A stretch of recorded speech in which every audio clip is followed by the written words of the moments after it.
Episode के अंदर देखा था कि जियान एक जंगल के अंदर छुपा हुआ था, मगर तभी वहाँ पर जियान को मारने के लिए होंग ताओ और चेनिन आ जाते अपने लोगों के साथ और जियान के ऊपर हमला कर देते हैं। तो जियान भी उनका सामना करने के लिए अपने 81 पपेट और टियानुओ ज़ुलज़े की पावर को ले लेता है, जिस वजह से जियान का जो लेवल हो तो काफी ज्यादा बढ़ जाता है और पूरी तरीके से चेनिन को पीटने लगता है, जिस वजह से चेनिन एकदम से बावला हो जाता है और वो जियान को मारने के लिए अपनी बॉडी को ब्लास्ट करने लगता है। मगर जियान पीछे हट जाता है और उसके ऊपर एक शील्ड को बना देता है, जिस वजह से उस ब्लास्ट से जियान को कुछ भी नहीं होता। वहीं पे ये सब देख के जो होंगचो होता है वो काफी ज्यादा गुस्से में आ जाता है और वो डिसाइड करता है कि ये सभी चीजों के बारे में वो विंड लाइटिंग पे इनकी हेड को बताएगा, जिस वजह से वो सभी लोग जियान के पीछे पड़ जाएंगे। मगर तभी वहाँ पे 81 पपेट आ जाता है और उन लोगों का पीछा करने लगता है, तो वो लोग भी अपनी पतलून को पकड़ते और फुल स्पीड से वहाँ से भाग लगते हैं अपनी जान को बचाने के लिए। और जब ये नहीं देखता तो वो अपने 81 पपेट से उनके पीछा करने के लिए मना कर देता है, जिस वजह से जो 81 पपेट होता है वो वापस जियान के पास चला जाता है। वहीं पे ये सब देख के जो हैंग क्लैन का एंसेस्टर होता है जिसका नाम हैंग होता है वो बोलता है, ये जवान गबरू लड़का जिसका नाम जियान है सच में काफी ज्यादा खतरनाक है, इस वजह से मुझे इसकी मदद करने की कोई भी जरूरत नहीं है। मगर तभी उनके सर के ऊपर से होंग ताओ गुजरते हैं अपने सभी वॉरियर के साथ। ये देख के हैंग होता है कि जैसे कि अब होंग ताओ यहाँ से बच के भाग चुका है और ये बहुत ही जल्दी सभी लोग को बता देगा चेनिन की मौत के बारे में, जिसके बाद जो विंड लाइटिंग पविन है वो बिल्कुल भी साथ नहीं बैठेगा, बहुत ही जल्दी अपने पावरफुल एल्ड्रो को भेजेगा जियान को पकड़ने के लिए। ये सुन के छोटी वाली डर जाती और बोलती ग्रैंडपा प्लीज जियान की हेल्प करो ना। ये सुन के हैंग बोलता है कि तुम बिल्कुल भी चिंता मत करो इसके बारे में, जियान ने हमारी फैमिली की काफी ज्यादा मदद की है, इस वजह से मैं भी उसकी पूरी मदद करूंगा जितना मेरे से हो पड़ेगा। और वैसे भी होंग फैमिली काफी ज्यादा परेशान करती है लोगों को, इस वजह से जितना हो सकेगा मैं उसकी मदद करूंगा। ये सुन के छोटी और बड़ी काफी ज्यादा खुश हो जाती है। ये देखिए एंड्रयू बोलता है कि मैं अपनी दोनों पुत्रियों को ऐसे कैसे निराश होने दे सकता हूँ, और फिर उन दोनों को लेकर जियान की तरफ जाने लगता है और बोलते कि पैसे इस लड़के को किसी की जरूरत नहीं है, खुद ही इतना कैपेबल है। और फिर सीन कटो की चेनिन की बॉडी के ऊपर आता था जहाँ पर उसने अपनी बॉडी को ब्लास्ट किया था, जिस वजह से वहाँ पे काफी ज्यादा धूल मिट्टी हो चुकी थी। और फिर धूल मिट्टी चढ़ती है फिर हमें जियान दिखाया जाता है जो की एक डायरेक्शन की तरफ जा रहा होता है एक स्माइल के साथ और बोलता है कि एल्डर चिन आप तो एक नंबर के फ्रॉड आदमी निकले, पहले तो आपने खुद की बॉडी को ब्लास्ट कर दिया और उसकी बची थोड़ी सी सोल पावर को लेकर कहीं जाके कोने आतरे में छुप गए, मगर क्या करे तुम्हारी फूटी किस्मत और ये अटैक कर देता, जिस वजह से जो चेनिन की सोल छुपी होती है वहाँ से भागने लगती है डर के। तो जियान अपनी सक्शन फोर्स से चेनिन को पकड़ लेता है। ये देख के चेनिन बोलता है कि जियान प्लीज मुझे मत मारो, हम लोग बैठ के आपस में बातें कर लेते एकदम प्रेम पूर्वक। और रही बात विंड लाइटिंग पविन की, वो लोग भी इन सभी बातों के लिए तो बिल्कुल भी परेशान नहीं करेंगे, मगर जिन उसकी एक भी बात को नहीं सुनता और उसकी सोल पावर को पकड़ लेता है। ये देखिए चेनिन भड़क जाता और बोलता कुत्ते कमीनी लड़की अब तुझे विंड लाइटिंग पविन किसी भी कीमत पे नहीं छोड़ेगा, बस तुम बस इंतजार करो। मगर तभी जियान चेनिन की सोल को ब्लास्ट कर देता और उसका काम खत्म। वहीं पे जो हैंग होता है जो जियान की तरफ आगे बढ़ा तो वो ये सब देख के अपने मन में बोलने लगता है ये लड़का तो सच में काफी ज्यादा खतरनाक है, ये तो अपने एनिमी का पूरा नामो निशान मिटा देता है, ये तो बिल्कुल भी ह्यूमन कहलाने लायक नहीं है, ये तो एक मॉन्स्टर है। मगर तभी जो छोटी वाली होते हैं प्यार से जियान जियान चिल्लाने लगती है और बोलते कि ये तो बहुत ही अच्छा है कि तुम एकदम सही हो। वहीं पे जियान भी उन लोगों को देख के खुश हो जाता है और बोलते कि अभी के लिए तुम लोग यहाँ पे क्या कर रहे हो। ये सुनने के वो दोनों जियान की तरफ आगे बढ़ लगती तो उनकी ग्रैंडपा उन्हें रोकने की कोशिश करते, वो नहीं सुनती और एनी जियान से बोलती है सच में जियान तुम काफी ज्यादा कमाल के और तुम इधर एकेडमी के सबसे बेस्ट स्टूडेंट कहलाना बिल्कुल डिजर्व करते हो, क्योंकि तुमने अकेले हरा दिया चेनिन और होंग ताओ को। ये सुनने के जियान शर्मा जाता और बोलता अरे सीरियस कैसी बात कर रही है, ये सब तो बस तुक्के में हो गया। मगर वहीं पे जो हिंकी था उसका अभी के लिए मुंह बना हुआ होता, तभी जियान उससे बोलता है अभी के लिए आपको इतना ज्यादा केयरफुल होने की कोई जरूरत नहीं है, क्योंकि इन दोनों ने मेरे लिए काफी कुछ किया था, इस वजह से मुझे इनको रीपे करना था, जिसके लिए मुझे इतना ज्यादा ब्रूटल होना पड़ा, मतलब खूंखार होना पड़ा। ये सुनने के छोटी वाली आगे आती और बोलती ग्रैंडपा आप बिल्कुल भी चिंता मत करिए, जियान कोई मर्डरर थोड़ी ना है। ये सुनने के जो एनपी होता है वो जियान को ग्रीट करता और अपने बारे में जियान को सब कुछ बताता है, तो जियान भी उसे ग्रीट करता और अपने बारे में बताता तो एनपी खड़ा हो जाता और बोलता कि आपको ये सब करने की कोई भी जरूरत नहीं है। और जैसा कि मैं देख पा रहा हूँ अभी के तुम एकदम सही सलामत दिखाई पड़ा, तो फिर मैं अपनी दोनों पुत्री को लेके यहाँ से जाना चाहूंगा, मगर फ्यूचर में अगर कोई अपॉर्चुनिटी मिलती है और मैं तुमसे दोबारा मिलता हूँ तो डेफिनेटली मैं वो पे करूंगा जो आज तुमने हमारे लिए किया है। ये सुनने के जियान बोलता कि ठीक है जब भी मुझे कोई भी जरूरत पड़ेगी तो मैं डेफिनेटली आपसे मदद मांगूंगा। और ये बोल के एनपी अपनी पुत्रियों को लेके वहाँ से जाने लगता, मगर जो छोटी वाली होती है उसे अभी के लिए जियान की काफी चिंता हो रही होती है, इस वजह से वो जियान से बोलती कि जियान थोड़ा अपना ध्यान रखना, क्योंकि ये विंड लाइटिंग पेन बहुत ही खतरनाक है, इस वजह से जितनी जल्दी सेंटर पेन को छोड़ सकते तुम छोड़ दो। ये सुनने के जियान बोलता है थैंक यू मेरी इतनी केयर करने के लिए, मगर तभी उसका ग्रैंडपा चिल्लाता हुआ बोलता पुत्री चल यहाँ से। स्टेशन की छोटी वाली ना चाहती हुई वहाँ से जाने लगती है और वो बार-बार जियान को पीछे मुड़ के देख रही थी। ये देख के उसका ग्रैंडपा बोलता है अरे मर गए, ये तो मोड़ी पावली हो चुकी है प्यार में, मगर वो एक एक करके तीनों वहाँ से चले जाते। तभी क्या हुआ जल्दी जियान से बोलते ओ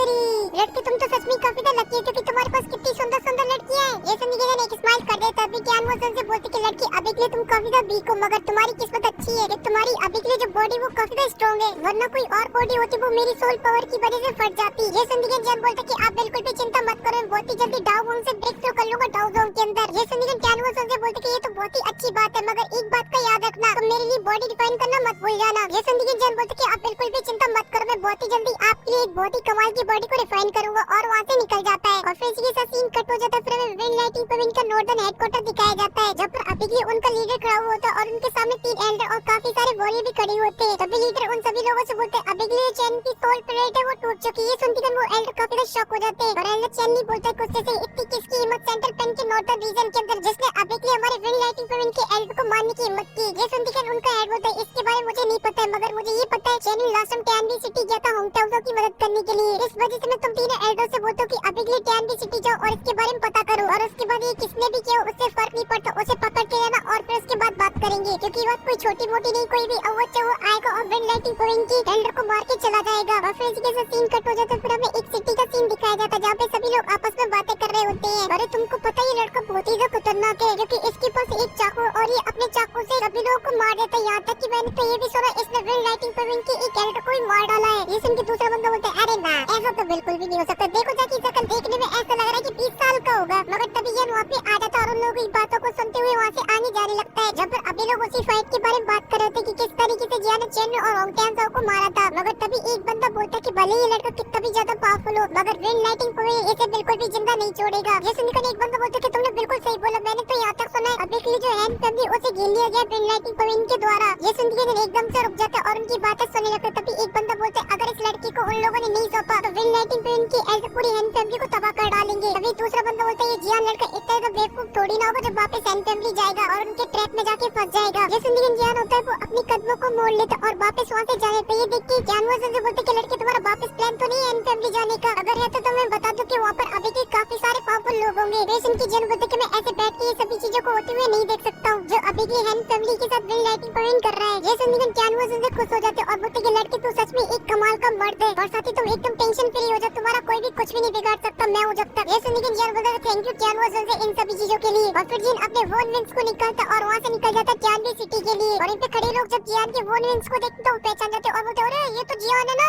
ये फोटो वाला। और फिर इसी के साथ सीन कट हो जाता है। फिर हमें हैंड फैमिली का सीन दिखाया जाता है जहाँ पर अभी के लिए आसमान में क्रॉस लेकर 3 एल्डर बैठी होते हैं और अपने थंडर को एक दूसरे के अंदर ट्रांसफर कर रहे होती हैं। और इन पे जो छोटी और बड़ी होती है वो आसमान की तरफ देख रही होती है। तभी छोटी वाली हैनी से बोलती है बड़ी सिस्टर तुम्हें क्या लगता है कि जियान यहाँ पर आएगा? ये सुनकर हैनी थोड़ी देर सोचती और प्यार से उसके सर को सहलाती बोलती कि मैं भी शायद। ये सुनकर छोटी वाली और भी तो उदास हो जाती और बोलती कि मैं नहीं चाहती कि जियान यहाँ पर आए, क्योंकि अभी के लिए जो विंड लाइटिंग पवेलियन है वो बहुत ही ज्यादा स्ट्रॉन्ग है। ये सुनकर हैनी बोलती अगर ऐसा हो तो मैं नहीं लगता कि तुम थोड़ी सी निराश हो जाओगी। ये सुनकर छोटी वाली और भी तो उदास होती बोलती कि नहीं मैं नहीं चाहती कि वो यहाँ पर आए। मगर तभी जो विंड लाइटिंग प्रोविंस की बॉडी होती है वो आपस में बातें करने लगते और बोलते कि मुझे लगता है ये लड़का काफी ज्यादा डरपोका है, क्योंकि अगर मैं उसकी जगह होती तो इन दोनों सुंदर लड़कियों के लिए अपनी छाती पे गोली खाता चाहे कुछ भी हो जाए, मगर मैं इन दोनों को जरूर बचा के रहता। ये सुनकर हैंड क्लैन के एल्डर को काफी ज्यादा गुस्सा आता है। मगर तभी दूसरा बंदा बोलता है अरे मैंने ये भी सुना ये दोनों सुंदरियां है ना वो इस पूरे हैंड क्लैन के अंदर अकेली रहती है, इस वजह से ये मैटर खत्म होती कर एक तेरी एक मेरी। और फिर क्या वजी ये बोलती है वो दोनों जोर जोर से हंसने ये सुनकर जो हैंड क्लैन का एल्डर होता है वो काफी ज्यादा गुस्से में आ जाता है और बोलता है कि मैंने बिल्कुल भी उम्मीद नहीं की थी विंड लाइटिंग पूरी इतना ज्यादा घिनौना एक तो बड़ा प्लान निकलेगा जो इतनी घटिया बकवास करेगा। ये सुनकर विंड लाइटिंग पे इनकी वोरी और भी तो उल्टा सीधा बोलने लगते और बोलते कि तुम्हारी क्या ये औकात है जो तुम मुझसे इस तरीके से बात करने की हिम्मत कर रहे हो? तुम्हारा हैंड क्लैन का एंसेस्टर वो तो कोई डरपोक है जो अभी तक छुपा हुआ बैठा हुआ है, वो भी बाहर नहीं निकल रहा। ये सुनकर जो हैंड क्लैन का सीनियर एल्डर होता है काफी तो गुस्से में आ जाता और अटैक करने के उन वॉरियर के ऊपर जान लेता। मगर तभी आसमान से एक थंडर आता और उसके ऊपर लगता है जिस वजह से वो पीछे खिसका हुआ चला जाता है और उसकी एक बार में चोट पंक्ति खत्म। बड़ी पी देख के वो दोनों लड़की काफी डर जाती और उस एल्डर को जाके उठाती है। मगर तभी अंकल एंड आगे आते और बोलते हैं मैंने तो सुना था जो विंड लाइटिंग पवेलियन वो काफी ज्यादा इज्जतदार पवेलियन, मगर तुमने तो अपनी असली औकात दिखा दी, वो भी इतनी ज्यादा घटिया। ये सुनकर एल्डर चैनी बोलते कि अभी के लिए हैंड फैमिली की इतनी ज्यादा औकात नहीं जो अभी के लिए कमेंट पास कर पाए, वो भी विंड लाइटिंग पवेलियन के ऊपर। ये सुनकर छोटी वाली भड़क जाती और बोलती है तुम सभी लोग एक नंबर के कमीने हो। ये सुनकर एक एल्डर बोलता चुप हो जा और अपनी स्पीच ओवर उन सभी लोगों के ऊपर डाले जाते जिस वजह से उन लोगों को काफी ज्यादा प्रॉब्लम होने लगती है। मगर थोड़ी देर में उस प्रेशर को हटा देते मगर जो छोटी वाली थी वो काफी ज्यादा गुस्से में होती और उन एल्डर की तरफ घूर घूर के गुस्से से देखने लगती है। मगर तभी हैनी आगे आती और उससे बोलती कि शांत हो जाओ। और फिर वहाँ पे इस तरीके की शांति होती है कि चारों तरफ एकदम से सन्नाटा सा फैल जाता है। वहाँ पे किसी भी चीज की आवाज नहीं आ रही होती है, बस आसमान से पानी की बूंदें गिर रही होती है। मगर पूरा हैंड एकदम सन्नाटे में गूंज रहा होता है। मगर तभी हैनी सन्नाटे को तोड़ती है अपनी छोटी वाली बहन से बोलती कि चलो यहाँ से अंदर चलते हैं। बड़ी बोलती है जो हैनी होती है वहाँ से जाने लगती है। वहीं पे जो विन लाइटिंग पे इनकी वॉरी होती है उन सभी लोगों के ऊपर हंस रहे होती है। मगर तभी जो छोटी बाली होती है उसकी भी उम्मीद टूट जाती है और वो निराश होती हुई अंदर की तरफ जाने लगती है। मगर तभी कहानी में आता है ट्विस्ट और वहाँ पर थंडर का होता है एक बहुत ही बड़ा ब्लास्ट। जैसे छोटी वाली सेंस कर लेती इस वजह से पीछे मुड़ के देखती जहाँ पर खड़ा हुआ था जियान एकदम मास्टर स्टाइल में अपनी एब्यूरो शॉट को निकाले हुए। ये देखती छोटी वाली जोर से चिल्लाती जियान। ये सुनती है वहाँ पे जितने भी लोग होते सभी लोग उसी डायरेक्शन की तरफ देख लेते हैं और यहीं पे छोटी वाली की चेहरे के ऊपर जो डर होता है वो पूरी तरीके से खत्म हो जाता है। ये सब देखे विन लाइटिंग पे इनकी वॉरियर बोलते अच्छा तो फिर तुम हो जियान। बड़ी बोलती है जो विन लाइटिंग पे इनकी वॉरियर होते हैं वो जियान को चारों तरफ से घेर लेती है। मगर जिन अभी भी एकदम साइड मारे खड़ा हुआ था और बोलते कि मैंने बिल्कुल भी उम्मीद नहीं की थी विन लाइटिंग पे इतनी ज्यादा शर्मनाक हरकत करेगा बस सिर्फ और सिर्फ मुझे बाहर निकालने के लिए। ये सुनती है विन लाइटिंग पे इनके वॉरियर बोलते कि चलो तुम्हारे अंदर थोड़ी बहुत गट्स तो है मगर क्या करें आज उनको यहीं पे दफना दिया जाएगा तुम्हें मार के। ये बोलती है वो अपने सभी वॉरियर से जियान के ऊपर हमला करने के लिए बोल देते हैं। ये बोलती है वो सभी वॉरियर जियान के ऊपर चारों तरफ से हमला कर देती है। ये देखती है जियान अपनी हैप्पी डोर शॉट के अंदर एक किक चढ़ता है जिस वजह से उसकी शॉट घूमती हुई जाती है और 4-5 वॉरियर को उड़ाती हुई चली जाती है। ऐसा देखिए इजी बिग 2-4 में मुक्का भी जड़ देता है। मगर तभी जियान अपनी हैप्पी डोर शॉट को फिर से अपने पास बुला लेते हैं। मगर तभी जो वॉरियर होते हैं वो अपने सभी वेपनों से जियान के ऊपर हमला कर देती है। मगर तभी जियान अपनी हैप्पी डोर शॉट को जमीन के अंदर गाड़ देता है जिस वजह से फ्लेम के 3 स्नेक बाहर निकल आते हैं जो कि काफी तो बड़े होते हैं जिससे वो सभी वॉरियर एक बार में मारे जाती है। और फिर जियान अपने वॉन विंग्स को बाहर निकालते बोलते कि इन सभी फालतू के लोगों की कोई भी जरूरत नहीं जो बीच में आके पड़ रही है और वहाँ से आसमान की तरफ जाने लगता है और उन तीनों एल्डरों से बोलता है कि तुम मुझे पकड़ना चाहते थे ना तो फिर ठीक है आ जाओ देखते किसमें कितनी दम। ये सुनकर वो तीनों एल्डर खड़े हो जाते हैं जिस वजह से वहाँ पे जो पानी की बूंदें होती है एकदम से रुक जाती है। मगर तभी वो अपनी बॉडी से अपने एनर्जी को रिलीज करते हैं मगर ये वहाँ से टस से मस नहीं होता। तभी एक एल्डर बोलता है तो जैसा कि तुम जानते हैं कि हम तीनों विन लाइटिंग पॉइंट के एल्डर है और मैं तुम्हें ये बात पहले बताना चाहता हूँ कि तुम वो पहले पर्सन है जिसे हम लोग मिलकर तीनों पकड़ने आए हैं। ये सुनकर देने की स्माइल के साथ बोलता है कि तो अच्छा विन लाइटिंग पॉइंट इतना बड़ा फट्टू कि उसने 3000 लेवल की वॉरियर को भेजा है वो भी एक जूनियर को पकड़ने के लिए। वाह क्या बात है। ये सुनकर एल्डर चेन नहीं बोलते कि तुम बिल्कुल भी नॉर्मल पर्सन तो नहीं हो क्योंकि आखिर तुमने चेन को मारा है। ये सुनकर जेन बोलते कि उसमें सारी की सारी गलती उसकी थी जिस वजह से वो मारा गया। ये सुनकर एक एल्डर बढ़ा जाता है और बोलता है कि तुम इसके साथ फालतू की बकवास करने में लगी हो जल्दी से इसे पकड़ते और फिर इसके बाद इससे बात करते हैं जहाँ पर इसे हम लोग विन लाइटिंग पर ले जाएंगे और फिर इसकी सोल को भी निकाल निकाल के तड़पाएंगे और फिर हम उसके बाद देखेंगे कितना ज्यादा पावरफुल है। ये सुनकर जेन बोलते कि आखिर तुम मुझे गुस्सा दिलाने की कोशिश कर रही हो तो फिर देख के तुम्हारे अंदर इतनी तो क्वालिफिकेशन है भी कि नहीं कि जो तुम मुझसे इस तरीके से बात कर पाओ। और ये बोलती है जेन अपने आर्टिवन पपेट को बाहर निकाल लेता है। जैसे देखते हैं एक एल्डर बोलते हैं तो एक पपेट है जो कि अभी के लिए 1000 लेवल की 5 स्टार पर है और ये टेक्निक काफी रेयर है मगर ये चीज भी काफी नहीं। इतना बोलती है जियान की बॉडी में से एक ब्लास्ट होता है जिसमें से काफी तो एनर्जी बाहर निकलती है। तभी जियान अपनी आंखें खोलता है जिसमें से काफी सोल पावर बाहर निकल रही होती है और ये सब देखते हैं वो तीनों एल्डर एकदम से शॉक हो जाते हैं। तभी ये एल्डर बोलते हैं तो पूरी तरीके से सोल पावर है और फिर जोर से चिल्लाता है ओंग तानसाओ। ये बोलते हैं जो ओंग तानसाओ होता है वो झट से एल्डर के पास आ जाता है और जियान से बोलते हैं कि जियान मैंने तुमसे पहले ही बोला था मैं तुमसे किसी भी कीमत पे अपने बारिश का बदला लेके रहूंगा और वो बदला हमारी जान को लेके पूरा होगा। तभी ये एल्डर बोलते हैं कि अभी के लिए इस पपेट को मैं तुम्हारे ऊपर छोड़ता हूँ। ये सुनिए ओंग तानसाओ बोलते हैं कि एल्डर आप बिल्कुल भी चिंता मत करो ये पपेट आपकी फाइट के बीच में किसी भी कीमत पे नहीं आने वाला है। ये बोलते हैं वो अपनी तलवार को बाहर निकालता और हमला कर देता है तो जियान भी अपने पपेट से उसके ऊपर हमला करने के लिए बोल देता है जिस वजह से उन दोनों के बीच में फाइट होने स्टार्ट हो जाती है और दोनों एक दूसरे के ऊपर लगातार